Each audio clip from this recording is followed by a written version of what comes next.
और हेलो दोस्तों। देखो आज मानवाधिकार दिवस है जो कि 10 दिसंबर को हर साल मनाया जाता है। ठीक है।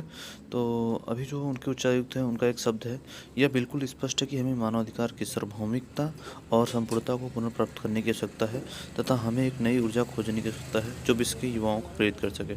ठीक है। तो ये वोल्टर का जो है वक्तव्य है, इसको आप सुन लेना ध्यान से। तो मानवाधिकार दिवस हर वर्ष 10 सितंबर को मनाया जाता है।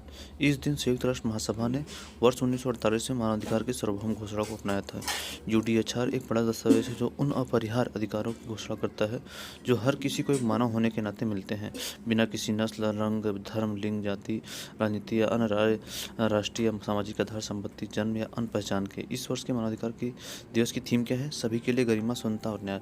जो मतलब इस साल की जो थीम है वो क्या है? सभी के लिए गरिमा, स्वतंत्रता और न्याय। और देखिए मानवाधिकार क्या है? मानवाधिकार वे अधिकार हैं जो जाति, लिंग, राष्ट्रीयता, भाषा, धर्म या किसी अन्य आधार के भेदभाव के बिना सभी को प्राप्त होते हैं। ठीक है। तो ये मानवाधिकार की बेसिकली परिभाषा है कि जो मतलब किसी की धर्म, जाति, लिंग के आधार पर नहीं, सबको एक समान मिलते हैं। और मानवाधिकार में मुख्यतः जीवन और स्वतंत्रता का अधिकार, गुलामी और यातना से मुक्ति का अधिकार, अभिव्यक्ति की स्वतंत्रता का अधिकार तथा काम एवं शिक्षा का अधिकार शामिल होता है। ठीक है। तो अंतर्राष्ट्रीय मानवाधिकार कन्वेंशन और निकाय क्या है? मानवाधिकारों की सार्वभौम घोषणा, international convention on the elimination of all form of racial discrimination, बाल अधिकारों पर कन्वेंशन, मानवाधिकार परिषद। मानवाधिकार परिषद जो है संयुक्त राष्ट्र से संबंध एक अंतर सरकारी निकाय है जो मानवाधिकारों के संवर्धन और संरक्षण के लिए मतलब संवर्धन और संरक्षण के लिए कार्य करता है। ठीक है। तो इसमें जो अंतर्राष्ट्रीय मानवाधिकार कन्वेंशन जो निकाय है वो इसके बारे में पढ़ लेना, जैसे यूडीएचआर हो गया, उसके बाद बाल अधिकार कन्वेंशन हो गया, मानवाधिकार परिषद हो गया, तो ये उसके निकाय हैं। ठीक है। तो यह एक संयुक्त राष्ट्र के 47 देशों से मिलकर बना है। जो मानवाधिकार जो है यह एक संयुक्त राष्ट्र के 47 देशों से मिलकर बना है। ठीक है।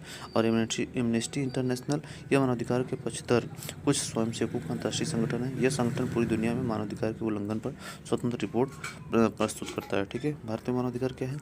यूडीएचआर में उल्लिखित लगभग सभी अधिकारों को भारतीय संविधान में 2 भागों में, मौलिक अधिकार और राज्य के निषेध सिद्धांत में शामिल किया गया है। ठीक है। जो भारत में जो मानवाधिकार है उसको भारतीय संविधान के 2 भागों में मतलब विभाजित किया गया है। ठीक है। अब देखो जो मानवाधिकार संरक्षण अधिनियम 1993 के तहत केंद्रीय स्तर पर एक राष्ट्रीय मानवाधिकार आयोग का गठन किया गया। मतलब 1993 के तहत जो है 1993 के तहत जो राष्ट्रीय मानवाधिकार संरक्षण अधिनियम था उसमें एक मानवाधिकार आयोग का गठन किया गया है। ठीक है। यूडीएचआर और भारतीय महिला क्या है? मानवाधिकार पर मतलब जो कन्वेंशन है, यूडीएचआर को आकार देने में कुछ महिलाओं का विशेष योगदान रहा है, जिनमें भारत की हंसा मेहता और लक्ष्मी मेनन समेत पाकिस्तान का बेगम शाइस्ता इकरामुल्लाह और यूएसए की फर्स्ट लेडी एलिनार रूजवेल्ट आदि प्रमुख थी। भारत की हंसा मेहता वर्ष 1947-48 में संयुक्त राष्ट्र मानवाधिकार आयोग की प्रतिनिधि और भारत और विदेशों में महिला अधिकारों की हिमायती और साहसी सेनानी